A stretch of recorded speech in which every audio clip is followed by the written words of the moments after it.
सही बात है ना।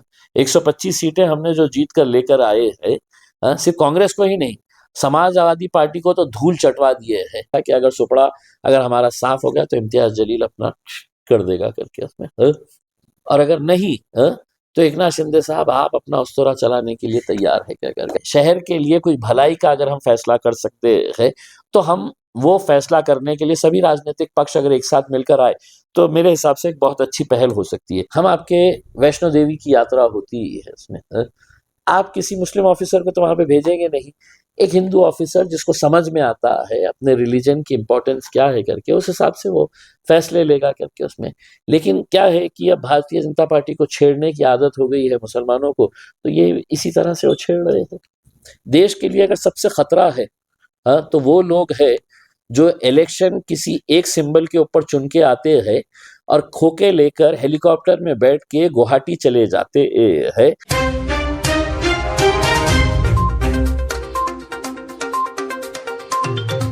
मैं कुछ नहीं कहूंगा, कांग्रेस ने कहना चाहिए, एनसीपी ने कहना चाहिए, समाजवादी पार्टी ने कहना चाहिए, बीएसपी ने कहना चाहिए, आरजेडी ने कहना चाहिए उसमें।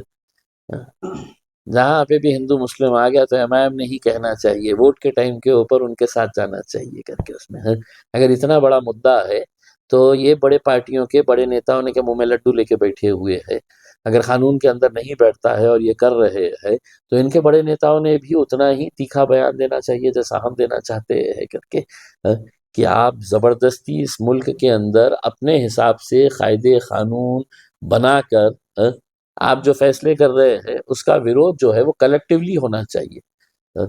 अगर एक सीईओ को अगर नॉन मुस्लिम को अपॉइंट कर रहे हैं तो आप कहीं ना कहीं उस कानून को तोड़ मरोड़ रहे हैं जिसमें साफ लिखा हुआ है कि भाई एक नॉन मुस्लिम सीईओ को कैसा समझ में आने वाला है कि हज के अरकान क्या होते हैं करके, मक्के में क्या होता है, मदीना शरीफ में क्या होता है करके, हज कितने दिनों का होता है, उसके अरकान क्या होते हैं।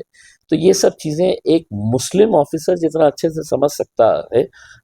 हम आपके वैष्णो देवी की यात्रा होती है उसमें, आप किसी मुस्लिम ऑफिसर को तो वहां पे भेजेंगे नहीं, एक हिंदू ऑफिसर जिसको समझ में आता है अपने रिलीजन की इंपॉर्टेंस क्या है करके, उस हिसाब से वो फैसले लेगा करके उसमें। लेकिन क्या है कि अब भारतीय जनता पार्टी को छेड़ने की आदत हो गई है मुसलमानों को, तो ये इसी तरह से वो छेड़ रहे हैं।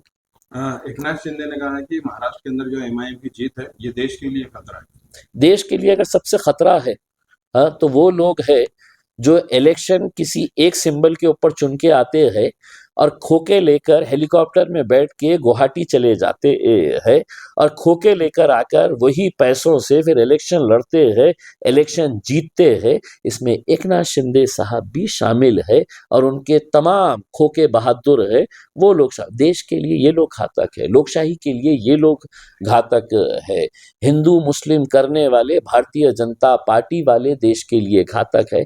एमआईएम लोकशाही के ऊपर विश्वास रखने वाला पक्ष और मजबूती के साथ डॉक्टर बाबा साहेब अम्बेडकर के संविधान को पकड़कर चलने वाला पक्ष है। एकनाथ शिंदे ने आपको चैलेंज किया था, एक बार आपने भी उनको चैलेंज किया था मैंने कि नहीं जो किया था, जीत के आए थे दाढ़ी काटेंगे। उन्होंने कहा था कि इनका सुपड़ा साफ कर दो, तो मैंने चैलेंज स्वीकारा था कि अगर सुपड़ा अगर हमारा साफ हो गया तो इम्तियाज जलील अपना कर देगा करके उसमें, और अगर नहीं, तो एकनाथ शिंदे साहब आप अपना उस्तरा चलाने के लिए तैयार है क्या करके। अब किसका सुपड़ा साफ हुआ है ये तय कर लो और बता दो।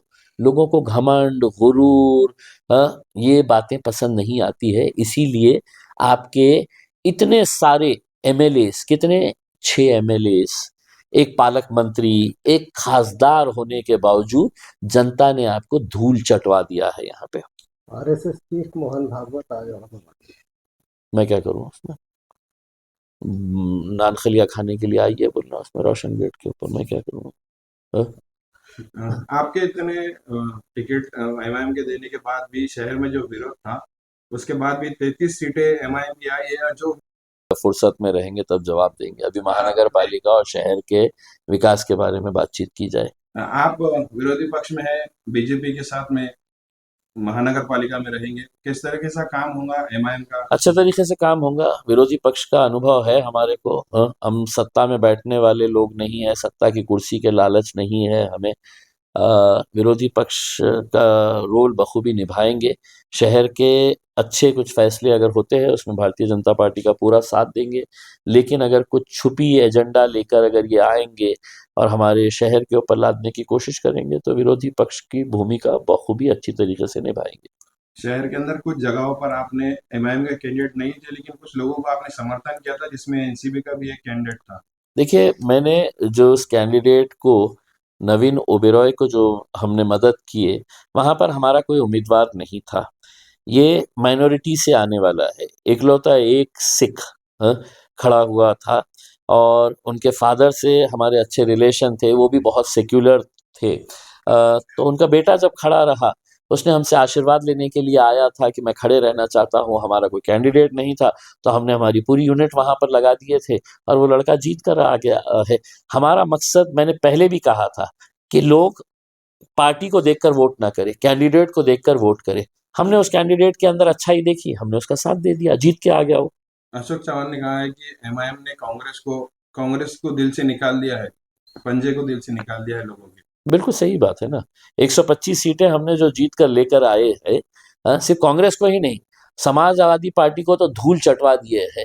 अबू आसिम साहब जो है वो कई सालों से मेहनत कर रहे थे महानगर पालिका के अंदर मुंबई में, उनके कुछ काउंसिलर्स जाए, कॉरपोरेटर्स जाए करके उसमें, लेकिन हमने पहले भी कहा था ये आदमी का रिमोट कंट्रोल देवेंद्र फडणवीस के हाथ में है। वरना जो आदमी एमपी का इलेक्शन औरंगाबाद में आके लड़ सकता है, एमएलए का इलेक्शन यहाँ पे आके लड़ सकता है, महानगर पालिका के अंदर क्यों नहीं उम्मीदवार? अगर तुम्हारी इतनी ताकत है एमपी और एमएलए लड़ने की, तो फिर कॉरपोरेशन के अंदर मोहल्ले के लीडरों को क्यों नहीं तैयार करे?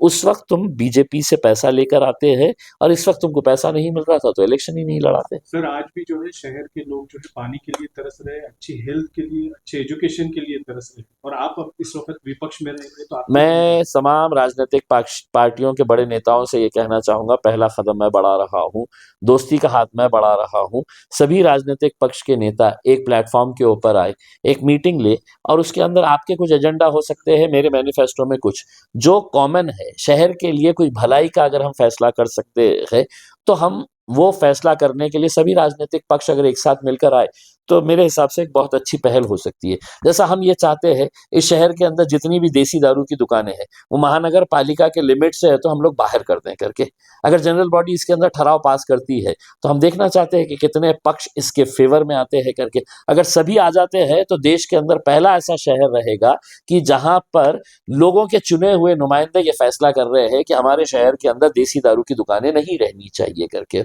अब देखना है कितने बेवड़े है सत्ताधारी पक्ष के अंदर जो महापौर के साथ बैठे रहेंगे वो हमारा साथ देते हैं या दूसरी पार्टियों के जो नेता है वो हमारे इस ठराव को पास करते हैं क्या। अच्छा प्रपोजल है, जनता भी साथ देंगी, जनता तुमको कंधों पर बिठाकर खुश हो जाएगी। आपके ऊपर हमले का रिजल्ट है एमआईएम की बड़ी जीत। देखिए, जिसने हमला किया था उनको हमने जवाब दे दिया है, अ, और जवाब हम उस दिन भी दे सकते थे, लेकिन हमें मालूम था कि इलेक्शन लड़ना है। हमें मालूम था कि हमलावर करने वाले जो लोग हैं उनकी गाड़ी के अंदर पेट्रोल किसने डाला हुआ था। ये वही लोग हैं जो विधानसभा के अंदर इम्तियाज जलील को हराने के लिए पूरा पैसा लेकर मैदान के अंदर कूदते हैं इसमें। तो जनता ने उनको भी जवाब दे दिया है और हमने खामोश रहकर उनको अच्छे तरीके से उनका निपटारा कर दिया है। सर, मुख्यमंत्री और उप मुख्यमंत्री जो है यहाँ पे आके डीएमआईसी के या दूसरे अदर एमआईडीसी में बड़े बड़े कंपनियां लॉन्च हो रहे हैं, जो निवेश हो रहा है उसके बारे में बड़े बड़े वादे करके गए हैं, लेकिन यहाँ का जो युवा है वो यहाँ से स्थलांतर करके रोजगार की तलाश में बाहर जा रहा है, तो आपकी भूमिका क्या है? देखिए, हमारी उम्मीद थी कि मुख्यमंत्री उप मुख्यमंत्री आए तो कुछ इस तरह के रोजगार के बारे में बात करना। उन्होंने आके बात क्या कर रहे थे कि हिरवा भगवा, एक आके बोल रहा था कि एमआईएम का सुपड़ा साफ करने का है करके। भाई साहब, आप अपने बारे में बात करिए ना। आपकी पार्टी अगर आएगी तो आप क्या करेंगे शहर के लिए, रोजगार कैसा बढ़ाएंगे, हेल्थ को कैसा इंप्रूव करेंगे, एजुकेशन को कैसा इंप्रूव करेंगे, इंफ्रास्ट्रक्चर कैसा बेहतर करेंगे। ये ना बातें ना करते हुए इलेक्शन आया कि बांग्लादेशी भी आ जाते, पाकिस्तानी भी बन जाते हैं, हिंदू मुसलमान भी हो जाता है, हिरवा भिगवा भगवा भी हो जाता है, और खान और बान तो 500 दबा के चलता है इलेक्शन के अंदर इनका पूरी दुकान। दोनों ठाकरे आने के बाद भी बीएमसी के ऊपर भाजपा का मोहर रहेगा। हम तो कोशिश कर रहे थे कि अगर हमारी ज़रूरत रहती और सभी पक्ष एक साथ मिलकर आते तो बीएमसी के अंदर हम भी इनको मदद कर डालते थे कि भाजपा को दूर रखने के लिए चलिए हम आपको सपोर्ट करने के लिए तैयार है करके। उसमें वो मौका नहीं मिल रहा है हमको अब करने की। सर मुंबई हो, भिवंडी, औरंगाबाद या नागपुर, आपकी जो सीटें हैं वो समाजवादी हो या राज ठाकरे हो, इनसे ज्यादा आई है महाराष्ट्र में। आपका स्ट्राइक रेट भी काफी ज्यादा रहा है, तो इसके बारे में आप क्या बोलेंगे? बहुत आपके अच्छा स्ट्राइक रेट रहा है। नागपुर में आरएसएस गढ़ में हमारे 6 सीटें हमने जीत के लेके आए हैं। मुंबई महानगर पालिका के अंदर 8 सीटें हैं, मुंब्रा में 5 है, मालेगांव में 21 है, धुलिया में 10 है, नांदेड़ में 14 है, अमरावती में 11 है, शोलापुर में 8 है, अकोला में 3 है, परभनी में 1 है, जालना और अहमदनगर में 2-2 है।